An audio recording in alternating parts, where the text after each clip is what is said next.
It is great to see you on this Thursday, not one of our usual days, but it's a bit of a mashup week again this week.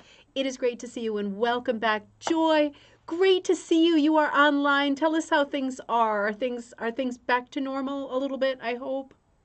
Oh dear. Oh, you don't have power yet. You're charged. Okay, so not anything like normal. Charging your phone in the car. Oh God, honey, I'm so sorry. That is so much. That is so much. I'm very glad you're there. I'm sending a ton of love from my heart to you. Oh man. Um, Mom, great to see you. Happy Thursday. That's hard to say. Linda, great to see you. Crystal, I know it's crazy, isn't it? You know, it's funny because Teddy asked me yesterday, they must be talking about this in school, and Teddy said, how bad is it in Florida? And I said that it's such a hard thing to answer because it's very different for different people, right? Some people are like, um, it depends on where you are, right? So I'll pass on the news of what's going on with you and that you're there charging your thing in the car still. He's curious. It's funny, you know, the kids are getting the news. I don't remember as being a child the nuns telling us what was going on in the larger room world outside of the classroom. But it's nice that the kids are getting a bit more of that. That is really kind of shocking. April, great to see you. Good morning. And Beverly, good morning. Great to see you. You know, before we get started, I had to take out the Halloween Advent calendar. Let's see what's going on. Can you believe it's the 6th? But I have to say, I had a terrible dream last night that it was the 14th. I don't know why. I don't know the significance of that. And I thought, the 14th of October. But it's not. It's the 6th. So let's open. Chrissy, great to see you. Karen, great to see you. Oh, it is a beautiful day, isn't it? All right, let me open. Oh my gosh, is that cute? This is who we got today. You see this little guy here? Like a little Frankenstein kind of a zombie guy. I think our joke goes like this. What does it take to become a zombie? Dedication. Dedication. Dedication. Get it? Oh, God, you know, the kids are going to wet their pants laughing at that one, though. That is exactly the kind of joke that they live for. Jane, good morning. Great to see you. Great to see you. Before I forget, I have a bunch of things that I need to pass on. I have been so bad lately. One of them is that I know not all of you are on Facebook, but in our Facebook group, which is Rug Cooking and Punch Needle Club, Jean Coates has started another rug exchange. So this is the third one. We haven't done one for a good long time. You might want to get involved, and if you are not on Facebook, you might not be aware. So hang on a minute. Let me pull up the information so that you know what to do if you want to be involved in this rug exchange. Again, this is the third time that we've done a rug exchange in our group. Small little squares. Let me see if I can give you the specs. So it says sign up for the rug exchange is, and you can be anywhere as long as you're able to send a rug. Of course, somebody has to send a rug to you too. Let me see what she says on that subject because I know we have a lot of international people watching. October 3rd through October 29th. Names will be posted for exchange on October 30th. Right, so we're nowhere near there yet. You are not late by any stretch.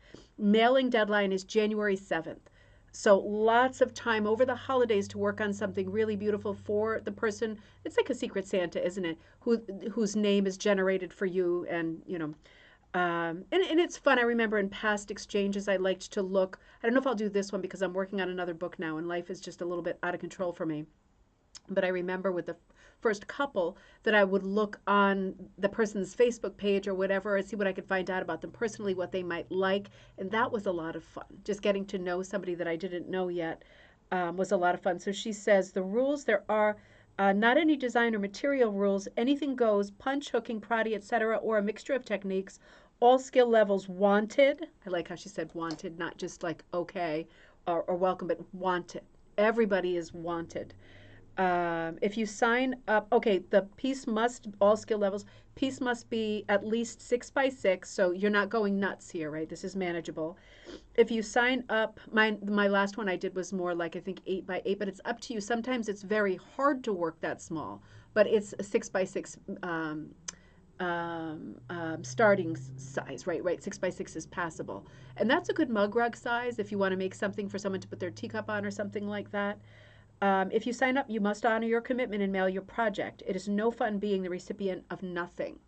Profound. I like that. The cost of shipping is really something, if the cost of shipping is really something you can't afford, please notate that when signing up and which country you only want to ship to. Okay, so there is some flexibility, some wiggle room here as far as like where you're signing up. So let me send Jean. Okay, you know what? I'm going to post after this video. I'll put in the description if you are not on Facebook. You know, let's do it this way. I'm thinking of what makes the most sense because I want you, if you are not on Facebook, to be able to reach Jean.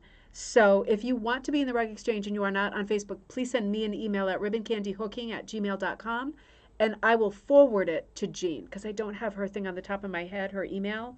And as luck has it, I didn't, in the screenshot I took to read that to you, it didn't include that. Classic Deana. So in any case, it is a lot of fun to participate. It's a lot of fun to receive something. It's a lot of fun to make something. And it is not a pressing deadline. So that should be really wonderful. Ryan, good to see you. You're at the psychiatrist getting blood work done. Oh, that's no fun at all, is it? That gives me the super heebie-jeebies. I bet you're a lot braver than I am. Sending you love and strength. Just get it done and get out of there, right? And start your happy afternoon. It will be okay. I know everybody hates blood stuff. Isn't it funny? It's like 2022 and we still do such like primitive, I think like primeval type stuff like at the dentist and the doctor. So Rug Exchange coming up now. You can sign up for that now. Something coming up this weekend if you're in the Hartford area, if you're in the Connecticut area. I'm teaching at Madison Wool the Sugar Skull Pumpkins on Saturday. Another great event on Sunday. Pierre Sylvain, who is a great artist, and he does a lot of rug making. He does a lot of textile art as well as stained glass and painting. A real Renaissance man.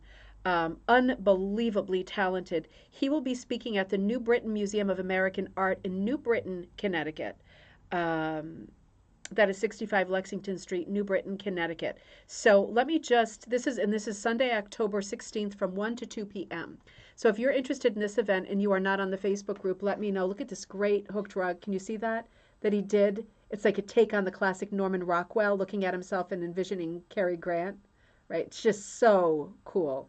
So Pierre will be giving a talk. I will be there because I have to support this. I think he's fantastic. And if you need more information on this and you're not on Facebook, just shoot me a message at ribboncandyhooking@gmail.com. I can try to connect you, or maybe we could even go together.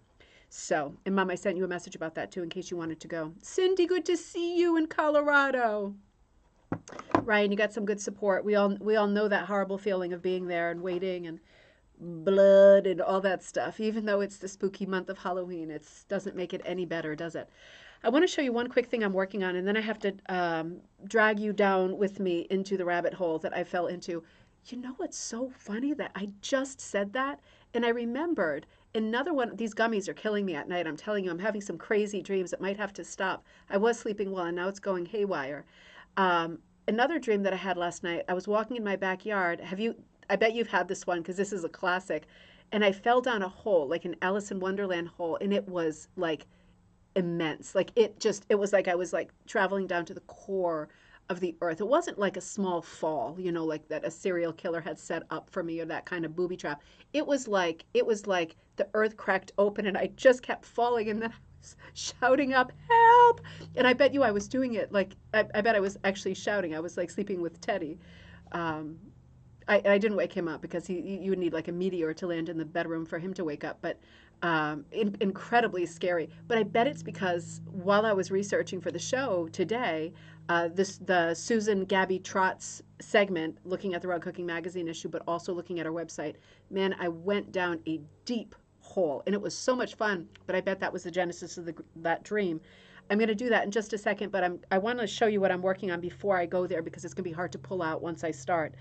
I am working on 4 beginner patterns because I'm going to be offering an online class, and this is one of the ones that I was working on last night during karate. I put about an hour of work into this. It's a very small pattern. Speaking of small rugs that are 6 by something, this was probably something like maybe 8 or 9 by 7, something like that. Anyway, it looks like this. I just started it. And what it is, and I'm going to put this up for sale, but I'm also going to be offering this on Zoom, and I'll be teaching this later in the month of October at Salt Yarn on Cape Cod in Massachusetts. So this is definitely a beginner rug cooking project. It features 1, 2, 3, 4 sheep, right? Little faces. I'm kind of working them. and a bunch of different colored pumpkins. And if you look close, the background is two different colors of wool. One is like that straight golden pear Dharma color that I really love. No, not Dharma, Procam. The other one is a mix that I made, but they're quite close. And then the brightly colored sheep. This one's like an icy apricot color, a real purpley punch kind of a grapey color. This is really a lime green. It's getting washed out on the monitor. This one, I forget what I had in mind for that, but it's kind of like a soft Halloween palette. 4 different oranges, 4 different colors of sheep, and 1 background. Very easy to do. So that's coming up for you. Simple is hard, isn't it? Simple really is hard. And I said this yesterday, I say this often, whenever I try to work on a beginner pattern, it is like kitchen sink. Everything. And it's so frustrating that I do that. Because I do want good, simple, primitive, easy to hook patterns, setting people up for success, and I end up just pigging out on every element and aspect of the composition. But this sheep one is nice because it's a simple repeat, right, with just a simple background, very pattern driven.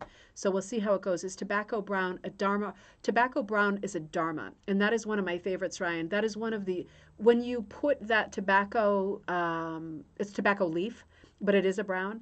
When you put it into the water, the first colors that come off of it are like an emerald green and a turquoise. So you have to be really careful with that one unless you want that explosion of color. It is very cool to throw something right down on it in the water, or to put the powder on top of the water, like sitting on top and letting it hit your wool.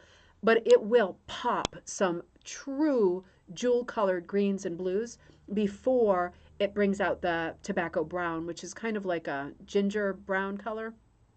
Beautiful color. But it's one of those colors that's hard to control. It needs to be stirred really well to get the flat solid color, because that color wants to pop at different stages. The different colors within it want to pop at different stages, which makes it a super wild card. There's only a few of those that do that. Tobacco leaf is the one that really stands out in my head when I really want something to give me some crazy effects. I always go for that because it comes out as a nice neutral. It matches a lot of stuff, but those colors within it, it's hard to control them. So beautiful color. Thank you, Dawn. I went to great great lengths to get this necklace because I saw it at TJ Maxx when I was late for something else, and I didn't have time to get back in line and get it. And then I went back, and it was gone. And then I drove to about, honestly, another 10 TJ Maxx's because it was like $12. But online, it costs a lot more. It's a pretty enamel face by something like Piper and Company, something like that. But if you have TJ Maxx and Marshalls, it should be there. I really dig it, too, that nice sort of Day of the Dead, honoring the past feeling, right? Fell in love with tobacco brown. What's not to love? It's one of the great colors. We'll have to do a show soon. We are going to be talking probably next month about natural dyes, but we'll have to do more with dyeing, and I do plan to do more videos with dyeing. A lot of teaching dates coming up, so I've been like up to my ears a little bit. But we should start making a master list of colors that we all like and why we like them, right? Because if there is nobody immediately in your life, like at your kitchen table or in your neighborhood, that you can talk to about this kind of crazy focused thing, which colors do you like the best, and which ones pop the weirdest, right? We're the right audience for that. We have each other for that kind of crazy talk. So we should do as much of that as possible because we can share information like that's not for everybody. That's not in everybody's wheelhouse, right? So let me tell you, oh God, I went nutty last night. I knew I was going to cover this article, and again, this is the last thing I'm looking at in this copy of Rug Cooking Magazine. We looked at Haley Perry's article yesterday, and last week we were looking at the Duncan rugs by Kathleen Harwood and Devin Ryder. That's a Cushing pattern. But I knew I wanted to cover this. I didn't realize it was going to turn into a full episode. Heidi, great to see you. Huda Ava, good to see you.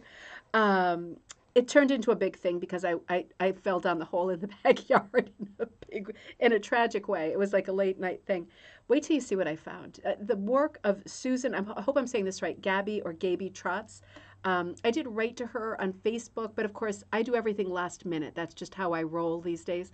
And I didn't really give her a good amount of time to come back to us. So hopefully she comes on with us at some point because I would really like to talk to her about her work. And you know what else I keep meaning to tell you? This is something interesting. I told Kirsten, but I don't think I've mentioned it live. I got a notification from the program that we use here to do our stream. It's called Streamlabs. And they now have the ability to feature 2 windows live. Now, this is, I mean, it sounds like who cares, but it's a big deal because it means that in the future, we could do shows where I visit with you live and you're live too, and everybody who's watching can see both of us, and I can ask you questions. We can ask questions in the thread. We can interact directly in real time, and that could be a lot of fun. So if you're interested in doing that kind of a show with me for a coffee time, just to kind of getting to know you and all that stuff, let's do it. And let's talk about that because now the technology is there, or so they say, and we should be able to manage that. I think it would be a lot of fun. It would open up a new world. Who de Ava Heidi. Oh, Ryan, good job. How funny. Just making sure I didn't miss any question. Oh, that's your jam, Cindy. I love the sheep too. I love the sheep. I love like Halloween colored sheep. That's just such a thing. It's the second time I'm doing it this month. The big one is with the roving, but this is just a small one. And I thought, who doesn't want to do like Halloween colored sheep? Who would that person be? So we'll find out. We'll find out, right? So this article is called Art or Scars, Rug Hooking Inspired by Urban Graffiti. And again, this story and the photography is by Susan, I'm going to say Gabby, it might be Gaby-Trotz. I'm going to sort of paraphrase the article and let's look at some of her work together because I think, oh, too bad Dave's not on because he's in Toronto as well. I think this is going to be really interesting. Who knew I'd get to practice Dutch with my rug buddies? So this is an article about inspiration, and we touched on this yesterday. So during COVID, right, Susan is there in Toronto, and she's everything was so limited, and all of our worlds became so small suddenly, right, and so scary. And so she's walking around the streets of Toronto and processing all this major life change, major reality shift, and she's walking around, thinking, working things out. She happens to notice all of this beautiful graffiti that she will use for inspiration for her projects, right? So that's where this article is going. She says, I wish I had she didn't say this. I just wish I had my more close-up glasses, and I don't. Well, that's all right. Let's make it work. Toronto's laneways were built in the 19th century to facilitate the tradesmen's deliveries to servants' entrances of upper-class houses. Overlooked spaces in the 20th century, laneways became canvases for artists and passers-by to leave images or coded messages or tags. Now in the 21st century, laneways are becoming a more valuable commodity with the increase of urban density and laneway houses. Graffiti has become a flashpoint between property owners and the people leaving their marks in these spaces. Beginning this new project, I asked myself, what is street art? What is graffiti? And are the two related? The general idea is that street art is commissioned and paid for by the property owner. Graffiti is more of a random affair, usually made without the owner's permission. However, in terms of value of work, some graffiti artists have become world famous for their powerful images and are part of city tours and movie sets, such as Graffiti Alley in Toronto. In Toronto, property owners are fined for not removing graffiti on their buildings, a bylaw not uniformly enforced. Well, that's good to know. Not that I'm about vandalism, right? I have mixed feelings about graffiti. I'm sure many of us do because the art value is often there, but for me, the breaking the law value, being like an old-time Yankee Puritan, is the troubling part, isn't it? Interesting to see how this, I don't want to say problem, but how this dynamic is enforced and plays out in different communities in different countries, right? I realized that in my walks around the alleyways, I was developing a point of view. Where some people saw the graffiti as an eyesore, I saw some graffiti marks as humorous and or interesting, and some I thought had no merit. How could I translate this idea into a rug hooking project? How would the soft surfaces of luxurious yarns and wool depict the hard graffiti walls in subject matter? Interesting. I haven't read this. I'm reading this for the first time with you, as I often do. That's interesting, isn't it? Because, what we were talking about yesterday when we were looking at Haley's article, the idea of inspiration, however you're starting, and remember Haley was starting with these small 2.5 by 2.5 watercolor paintings, it is that transition or the translation between your inspiration, right? Whether it is a small abstract that you've done or graffiti that you're looking at sprayed onto a stone wall, the translation is sometimes the part that trips people up. It's lost in translation, right? You can't see you can't see the end, right? You can't see the means to the end. You can't figure out how to get from point A to point B. That's an interesting problem. That's a very abstract problem, and it's not a problem I think that everybody would encounter. I think Susan is a big thinker and very artistic and sensitive, so it occurred to her that she wanted, it sounds like, the same feel. She wanted the emotion of the work that she liked to come through. But translating from one medium to another can be problematic, for sure. And how could I translate this idea into a rug hooking project? How would the soft, okay, I just read that. It seems an unlikely pairing, and thus I embarked on a 2-year rug hooking journey to answer these questions for myself. The whole project moved me out of my comfort zone, and thinking about graffiti as inherently negative and challenged my notion of beauty was right and wrong. It made me more confident to use the tools of the rug hooker to describe the grittiness of the urban landscape. To quote Paul Simon in The Sound of Silence, the words of the prophets are written on the subway walls and tenement halls. I love that song. So let's look at what some of these look like, and then we'll return to the text. I like this setup. She set us up really well for this with a great song reference, too. This is all interesting, isn't it? Because it brings us back to this idea of inspiration. One of the big sort of contrasts and juxtapositions I see already, and I feel, that is the tension of this craft being a very traditional craft. And I think many of us who are involved in the craft are fairly traditional people. And for me, that's one of the reasons I'm drawn to it, is because it's traditional, historic.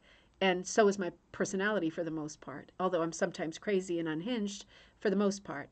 And the idea of like this, the graffiti, right? And the idea that people would feel justified and moved to express themselves artistically on someone else's property is a bit in that gray area for me. So this is already a clash, isn't it? Just the idea of this very non-traditional art form, graffiti, and this very traditional craft form, rug making. So we are already talking about a lot of drama. Let's see what Susan is doing. It is really, she will bridge this incredible gap, right? This is the first featured picture, and you know, I have to say, Rug Hooking Magazine, a lot of whole page pictures. I really, really appreciate that. It makes such a big difference to be able to look at something in this kind of size and scale, and it gives it some weight and importance that I know that like pictures on a page are like real estate, right? But I like that with these feature articles. It really makes it easy to to read it with your eyes. So this one is called Parkway Laneway, Happy Sad, Happy/Sad. This is 32 by 24 wool yarn roving and sari silk on linen, designed and hooked by Susan in 2021. My first rug in the series is called Parkway Laneway, Happy Sad. I found these classic Happy Sad markings on the door of a dilapidated shed. The challenge was to represent the dirt and random pieces of plywood cobbled together. And talk about medium, talk about difficulty translating a medium. She's translating plywood, random pieces of plywood and dirt cobbled together. The spray paint was not particularly neat, and the red markings added a playful nature to this piece. For the panels of the door, I used several light gray and off-white yarns. I added random dark white roving to age the look of the piece. The walls of the shed were hooked in straight horizontal and vertical rows to represent the random pieces of plywood. By cropping the image to eliminate any background frame of reference, the abstraction makes the viewer work to make their own context for this piece. God, this is so smart. This is so much meat on the bone to think about, right? So looking at this door, you get this wild urban patchwork around it. And I like how she positions our eye, because it's not just our eye, right? It's your brain and your heart and everything you're coming into this with, because it is like walking into one of these laneways, right? And being confronted with a mixture of feelings. There is beauty in art, but this is also graffiti. It's a lot of drama. It's a lot to take in. It's exciting. It's an exciting piece. There is something to me that is so sweet and reassuring about the nature of this piece, the happy, the sad. So let me pull a little bit closer in for you, but you see the panels on the doors, and she has done a super noble job of getting that grittiness into it. You see like the XX, which is usually like kiss, kiss, right? Kiss, kiss, hug, hug. And the happy face and the sad face. There is something to me reassuring about that, because sometimes when I look at graffiti, it seems to be, and I'm going to stop with this, but sometimes I look at graffiti and it's just like people's initials, and I'm thinking, man, you are so anxious to represent yourself with your initials that you vandalize someone else's property. Like, I'm not that good with that, but this, it's like you look at it and it's kind of like you look closely and you get like this little face smiling back at you.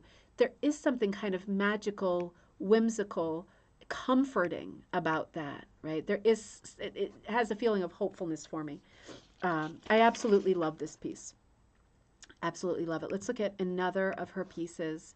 Okay, so this one's called Queen Street West Underpass at Dufferin Street. This piece is 33 by 21. Again, wool yarn and sari silk on linen. Designed and hooked by Susan, also 2021. The underpass of the train track bridge at Queen Street West and Dufferin Street is my most abstract and architectural.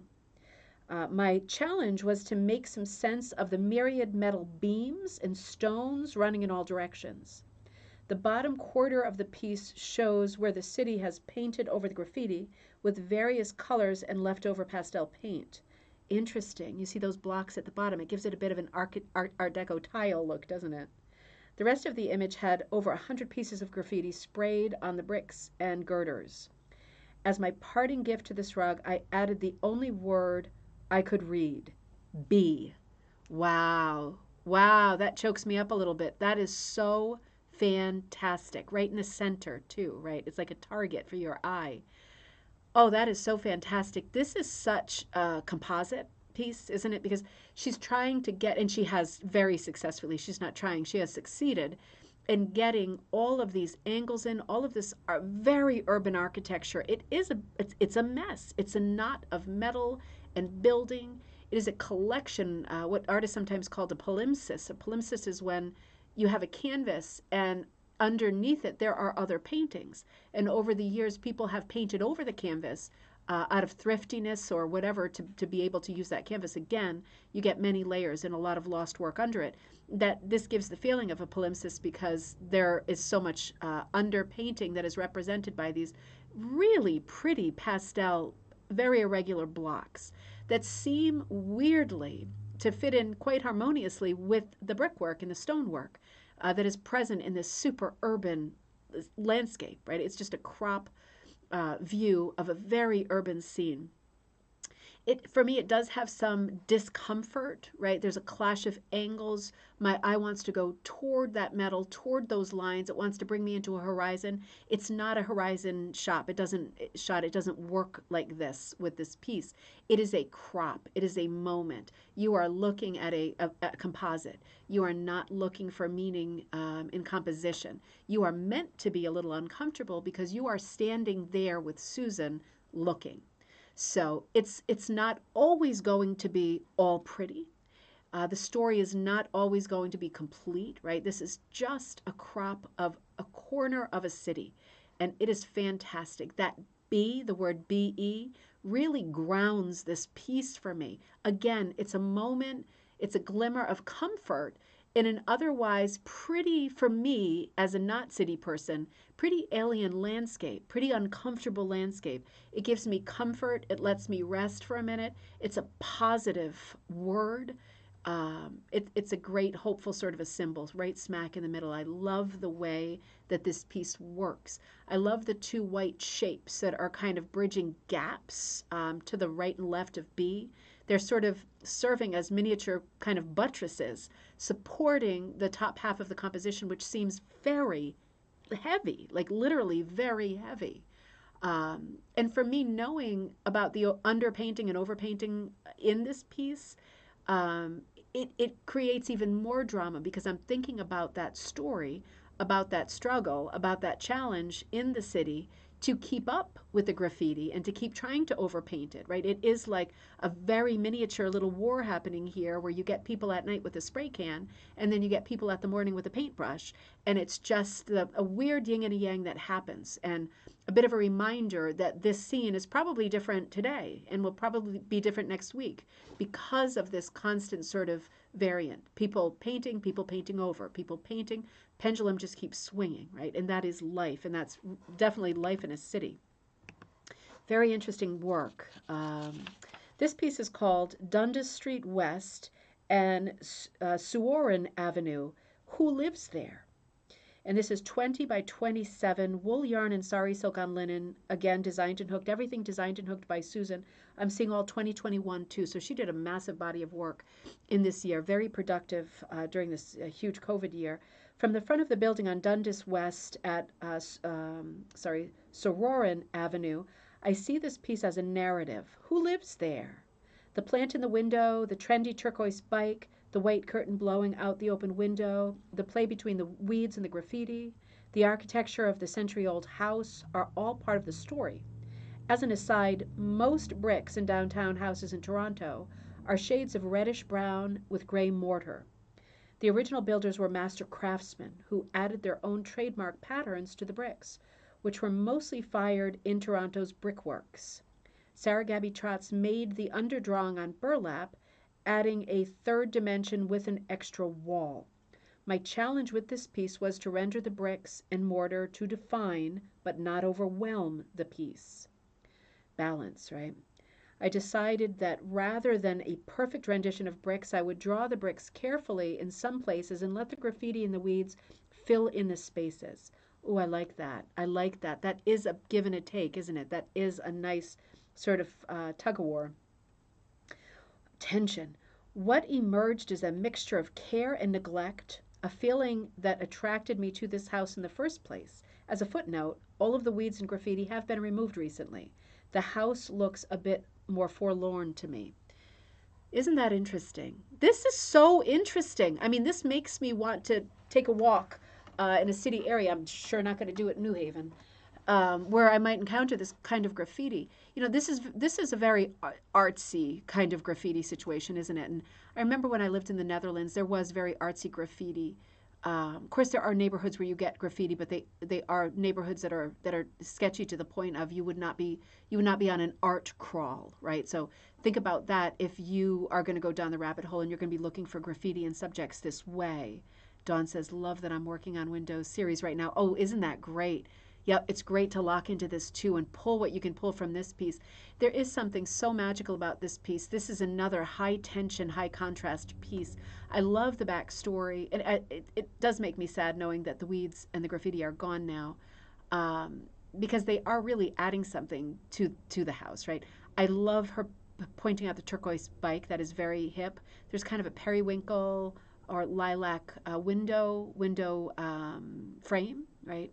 So interesting, and then the curtain kind of blowing out this softness, the assuredness of humanity right inside the growing plant. Someone living in there, someone careful and caring, who's caring for at least a plant right there inside that window, and then this somewhat sort of not derelict, but this much rougher facade on the outside of the building where they are. It seems to be very soft on the inside, very hard on the outside. Lots of contrast. This is really interesting. I'm so happy that this appeared in Real Cooking Magazine because I think this really gives us something to think about. Just in terms of subject, this is about as far out as my comfort level goes. The thought of doing something like this. The thing that draws me to it is not the subjects, right? Because graffiti, as you've probably sensed, is not my favorite form of art. But I do like the drama. I do like the idea of there being hidden gems in terms of art merit to be found in these unexpected places. My favorite part of this whole story, besides the glorious rugs, of the backstory, my favorite part is the idea that you can forage for inspiration and you can walk out your door and find what you find. And I think it just reminds us, the whole exercise of Susan having done this, it reminds us that inspiration is everywhere. And you don't always see it, right? Because you're not always there. But there is that golden thread that runs through all of our lives every day. And sometimes we're not there to see it. And when you do see it, you get stuff like this inspiration, new projects, down the rabbit hole, this just endless, immense feeling of happiness and unlimited project ideas, right? Things that you can work on, things that you can dig into. It's just reassuring to know that it's there. And whether you see it today or you don't, or tomorrow or next month or next year, maybe it's just all the time that you're not going to see it, but it's there and it will be there in every environment. No matter where you live, it is there. So that to me is really one of these uplifting sorts of feelings that comes out of this work. The bike is just another great symbol in the way that it's cropped, right? That it's not one of the main parts of the story. It just adds to the idea that this is not a derelict spot and people live here, right? Their stuff is here. Oh, I'm working on a series too, Ryan. You have to tell, are you working on a series of windows, Ryan? If it's a secret, don't say. But if it's not a secret, I would love to know more. Because we touched on working on a series, Curiouser and Curiouser, my mom says, Alice down the rabbit hole. It is so good. We touched on the idea of a series yesterday when we were looking at Haley's thing, because she brought up the idea, you know, her abstracts and her shaped pieces. She brought up that idea of once you get going on it, sometimes you get in that groove and you end up, I think she ended up with 35 or more little paintings that she wanted to then turn into rug designs. It's great to get into a groove, right? Particularly if you are the kind of person who's a collector, and you know if you are at this point in your life, right? I know that I am because of the amount of little collections of, well, I didn't do it on purpose, but like my tomato pincushions, I'm surrounded by collections of stuff in here. And you know that when you're a collector in your heart, everything that you approach, food faces, whatever it is, you want a lot of them, right? You just want to go and follow that through however far it takes you, whether it takes you into the 30s or the hundreds, or you know if you're like that. And it's fun to dig in when you are like that. And this is a collection of graffiti, right? Susan has gone through these alleyways and byways, laneways of Toronto, and she has collected the images that make her feel something. And so now she started working on her collection and executing all of these visuals as hook drugs, right? This is just a great rabbit hole. This one is called Goat and Friends, 27 by 19. Further down the Parkway Laneway is a playful jumble of animals, real and imagined, on a garage door. I called it Parkway Laneway Goat and Friends. My challenge for this piece was my limited drawing skills. Luckily, I'm blessed with 3 other artists in my immediate family. My daughter, Sarah, added her own sense of dimensionality and playfulness to this piece. I enjoyed the pastel color palette with little sprays of white graffiti on the garage door. This really is cool. This is the kind of thing I'd want to take the kids down the laneway just to show them this at the end. This is just a really moving kind of a piece. I love the references to known animals, but also some of the animals, like that weird lilac-y blue thing looks more like a Pokemon to me than an animal. Maybe it is, who knows? But this is like real imagination stuff. It really digs deep. It's so pretty. I love the structure of the garage door and that there is some geometry to the piece. And certainly some geometry to the bricks on the left. Again, just like that first image where she shows us the door and she gives us sort of patchwork of textures around it to give us some orientation of what we're looking at. She's doing the same thing here. And it seems like the door itself, in terms of composition, has been sliced up into rectangles of different colors. So there is a geometry to it that is a stable foundation for these wacky animals that are not of consistent color, sizes, or even sort of breed. It's not like they're all like things. Lots of imagination here. Really, really pretty piece. Ryan says, love how rough and sketchy this piece looks. You know, these are all, and you know, it does make you wonder. I love that comment. It does make you wonder whether, and I'm guessing more than one person worked on some of these. I mean, maybe I'm wrong. I don't know how graffiti works, if it's like some kind of gentleman's contract where you start working on a garage door and everyone else backs off. I have no experience with that world, but it does make you wonder. This certainly looks like the work of one person. Coal Miner's Daughter Laneway. I think this one is my favorite. 21 by 24. For the Coal Miner's Daughter Laneway, I moved away from the Parkway laneways and looked further afield to the laneway off Roncesvalles Avenue. Sorry. These are words I haven't heard before. Isn't that funny? Beside the Coal Miner's Daughter. Here I looked at the confluence of commissioned mural. Oh, I see, I see. So the birch trees were a commissioned mural on an ochre background by Jim Bravo, 2019. Jim gave me permission to use his artwork in this rug. He said as a street artist he was offended by random graffiti marks sprayed over his work. I made my rug with the graffiti marks that had been added. Those marks reminded me of fancy monograms or towels and pillowcases, and that fit went well with this gentle street art. He begged to differ, but the dialogue is what makes art both interesting and relevant. That's a tough one. Yeah, that's a tough one. I mean, the thing is, at this moment, I'm assuming Jim's incredible mural of birches, which is unspeakably touching. I love the colors. I love the birch trunks disappearing into the vast yellow, right, of all of the leaves. It represents a season. It represents a moment and a place. It represents a place in imagination. It's such a beautiful, simple, abstract, with a great storytelling quality to it. And I could see how it would be absolutely devastating and offensive to see that people had added their bits and pieces onto the top of it without consent, because of course the monograms that were added, and I do love the romance of the reference to towel monograms, and I can see a lovely hotel room somewhere with towels folded, you know, with cursive monograms on them, and there is something romantic to be said for that. I also understand how Jim feels, because the things that have been added have no relationship to his original concept. And it is, yeah, I think I would consider it a massive offense too. But at the end of the day, this is the wall, and this is what it looks like. And Susan is, by way of making a documentary, she is documenting the way that the walls look. And the graffiti is part of that story. So interesting points of views. Lots of clashing and drama in this episode. Rest in peace, Loretta Lynn. That's right, Coal Miner's Daughter. Oh, this one is really striking, isn't it? St. Helens Enigma, 28 by 28. And this is number 5, number 6, and number 8 cut wool. St. Helens Enigma, named after St. Helens Street. St. Helens sits in a warehouse district in front of a strangely designed apartment building. So that's what we have on that subject. Interesting. This is just so beautiful.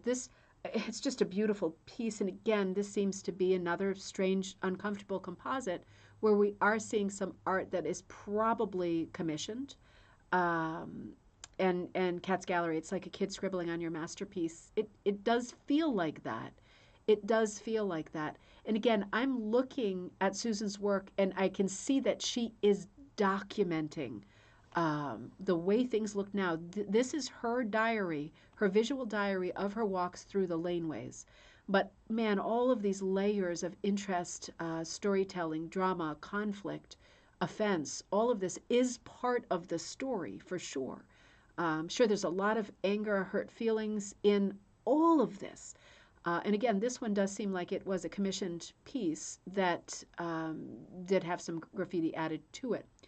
You know, it is frustrating. I think if I were an artist, and I'm not going to start this again, right? I'm going to, I don't mean to soapbox it too much, but if I were a muralist and I was commissioned to do a street art piece, I guess I would be doing it grain of salt style, knowing that its accessibility to everybody was right there. And if the urge struck. Anybody can take out a spray can and alter things, right? We know this is just the story of life. But I feel like it would be very hard to take. And just the idea, and I'm going to say also the audacity, maybe that's the wrong way to look at it, but again, I'm just saying how I feel. Just the audacity of feeling like the thing that you're adding to someone's mural has enough value that it's worth altering what's already been done. That's the part that I struggle with the most, I think, is I would never have the nerve, no matter what I wanted to add, I would never have the nerve to turn this into a group project. This is just so beautiful. The character of Saint Helen really strikes me as like, have you ever seen like Russian lacquer painting? Lots of religious iconography, lots of beautiful stretched, almost El Greco style Madonnas. That's what this reminds me of. It's such a beautiful piece.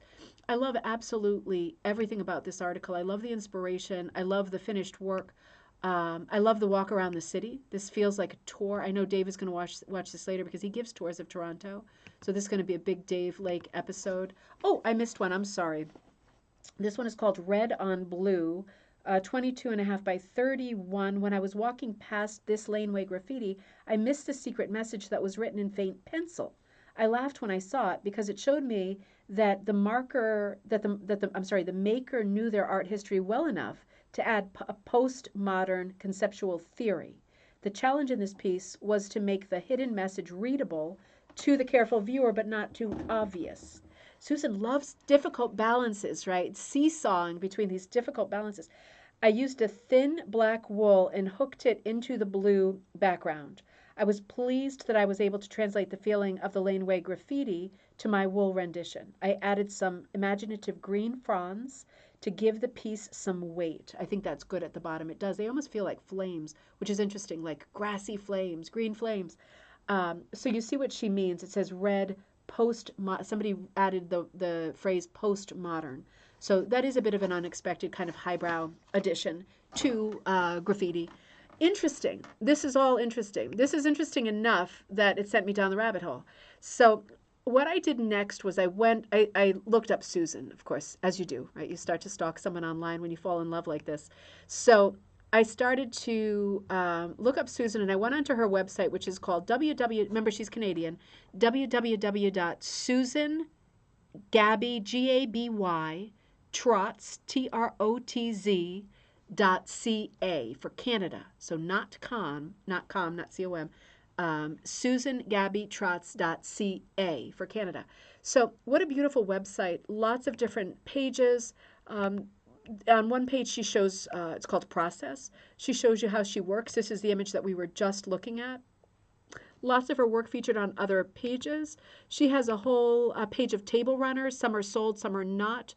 I think this one is available. This beautiful table runner, $100. I'm guessing that's Canadian dollars. There is a lot of art for sale. Some of it is available. You should absolutely check. She has a lot of table runners. Here's another table runner. I think this one might have sold, but this one is called COVID Hit and Miss. Interesting, huh? Right, she straddles a lot of areas of contemporary interest, thought, news, right? She's got one foot in a lot of places. She's a very contemporary artist for sure. And that is represented on her website. That's certainly represented in the article and in her work. This one is called Granny Square Collage. It's another table runner for $200. You can see there is a mix of granny squares that look like crochet. I think they are anyway, crocheted granny squares. They could be hooked, but from the size that I'm looking at, I'm thinking that they might be applied. But anyway, these are all under, these images I'm showing you are on her website under table runners. So interesting. She had a lot of different tabs, and they were all interesting. There was one tab that was specifically for the group of was it the group of 7? Oh, I'm so bad with this. Help me, Canadians. Help me remember the famous collective of artists from the early 20th century. It's called the Group of 7, right? This is J.E.H. MacDonald, famous Canadian artist.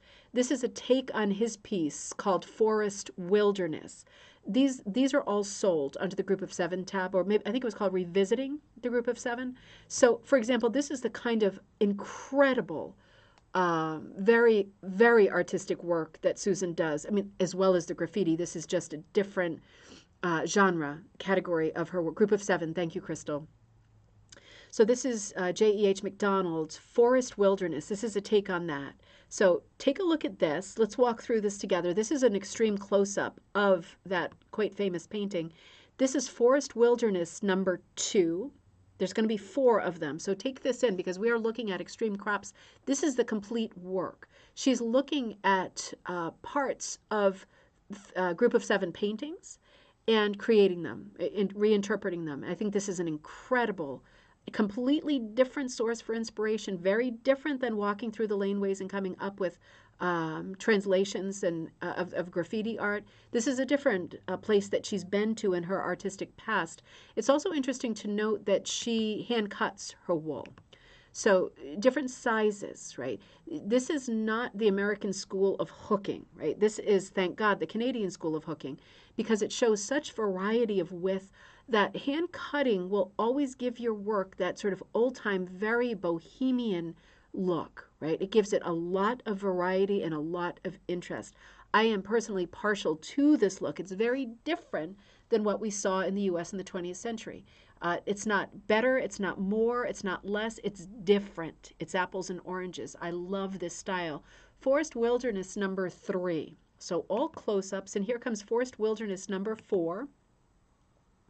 So you can see that she has pulled, there's lots of material in these pieces, hand cut, right? She pulled all 4 of those images from this painting. This is J.E.H. MacDonald. This is the painting called Forest Wilderness.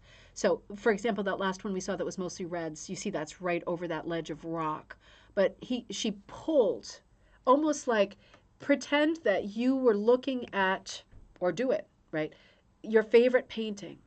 And say, you know, like quilters do, you have a piece of paper and you just cut out with a razor a square from it.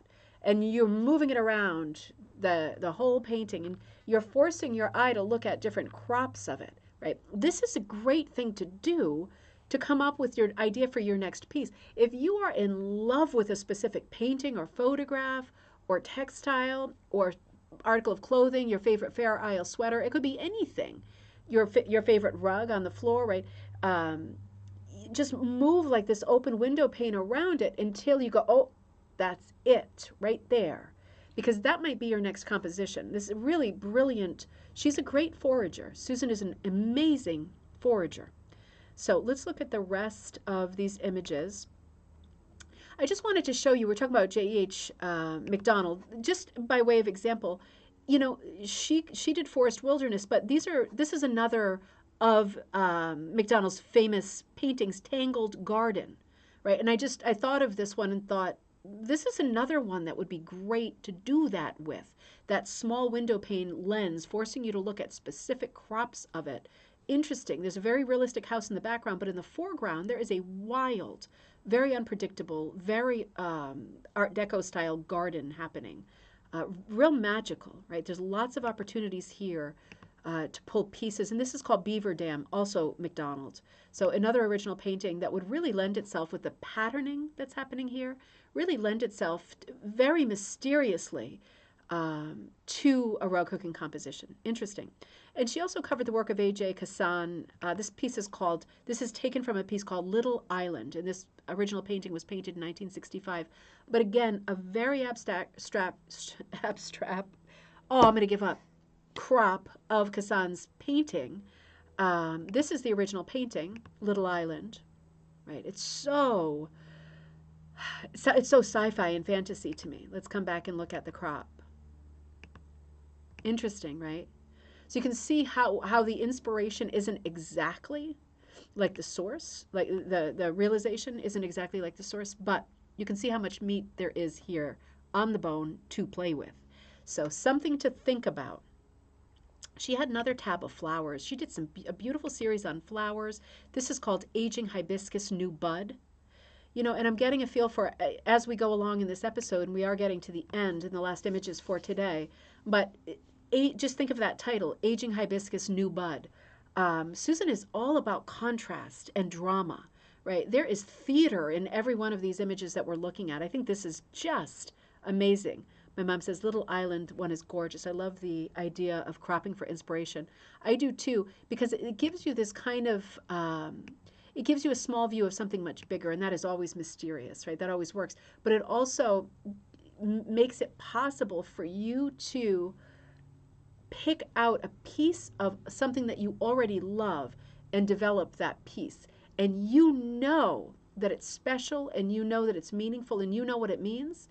And part of the romance of another person coming to your finished piece and looking at it later is that maybe they don't. And that is part of the magic, right? That sort of little inside joke makes it meaningful and special because you know what you are pulling from, and you have altered something that you love in such a way that someone else gets to approach it and have a new experience of looking at it. And you made that by showing them this very focused view, your choice. It's an interesting idea. So Susan does a lot with flowers as well. This one's called Karen's Vines. I think this is also available right now for sale. Oops, don't. All right, stabilized. Lilies and dill, right? And these are all the entire picture. These are not crops. Thanks, Mom. Always good to give thumbs up, like, subscribe, consider Patreon. Thank you, Mom. I always forget to say those important things for the business. Lilies and dill. I love this too. Just these very focused crops, unexpected. What could be a still life becomes much more focused. Garlic triptych. I think this is just amazing. It's a great idea. It's also a beautiful piece. Very different. Very different. And then she's got a section of work that revolves around planets. For example, South Pole of Mercury. Amazing, right? It's just amazing. Crops that really put you in mind of a very specific thing. South Pole of Venus. There are a lot of sort of erotic shapes here too. I think that's a part of the interest for me. South Pole Jupiter. Beautiful. Unexpected. South Pole Saturn. And then she's got, I think there was a tab that was maybe, I want to say germs, something like that. Cells. It was cells. This is HIV virus. Unexpected. It's hard to phrase it, how beautiful this piece is. Again, huge contrast between the subjects and handling a finished piece. Huge amount of drama. The HIV virus, and the last one for today is human brain cell. It's so interesting, isn't it? So she's got a real mix. She's also got some images of children. So she's got the table runner, she's got the children, she's got the flowers, but then she's got the cells, she's got the planets, she's got the group of 7. It's a very interesting website, Susan Gaby or Gaby-Trotz.ca. So if you have time, go down that rabbit hole. It's a beautiful website. It's definitely worthy of a lot of study this afternoon. If you have some free time, it'd be well worth your time. Great inspiration. It's always great to be looking at the work of someone who is obviously a very accomplished artist and doing something so specific, right? She's working within rug hooking. I've never done anything like any of Susan's work. I haven't even conceived of anything like Susan's work. So these are all really interesting kind of cutting edge ideas, and her work, having looked at her website, really is consistent with what we read in Rug Hooking Magazine about the graffiti art. She really is interested in the contemporary world, like modern times, lifestyle, news, but she's rooted in this very traditional craft of rug hooking. It's interesting. That in itself is a huge contrast, and really interesting, just beautiful work. So that's what I did last night. I started looking at our ATHA issue too. I'm undecided about what to do tomorrow for gallery night. It might be a bit of a composite. I had an episode I had been getting together for you of some rugs, but not just hooked rugs, but penny rugs and some applique rugs, all things I think that would fall well within our range of interests for rug makers. I've been pulling lots of those offline recently that are currently in auctions, because we haven't talked about things that are appearing at auctions lately. In that regard, I like to stay with the times because I like to know what's available, what just sold, what's for sale now, what it's sold for, what the market looks like. I think that's interesting for all of us. Whether you are a collector or not, I think that's worth talking about. So my knee-jerk reaction is tomorrow for cocktail time. It might be a little shorter than usual because I am still not feeling well. I'm not on my deathbed, but it's this weird lingering thing. I cannot shake it. COVID negative, right? But I feel like I had this last year. It's very hard to shake, and might just be being run down. So I'll probably run for about an hour to an hour and a half tomorrow for cocktail night. Because I do want to get together and I want to be together and I want to give you a great show. But I also know that I'm teaching the following day live, the Sugar Skulls. So be looking out for all that stuff. If you have any questions about today's episode or about the events that I mentioned, remember to shoot me a message at ribboncandyhooking@gmail.com. Otherwise, I will see you tomorrow night for cocktail time at 7 p.m. Eastern Standard Time. Have a great day, everybody.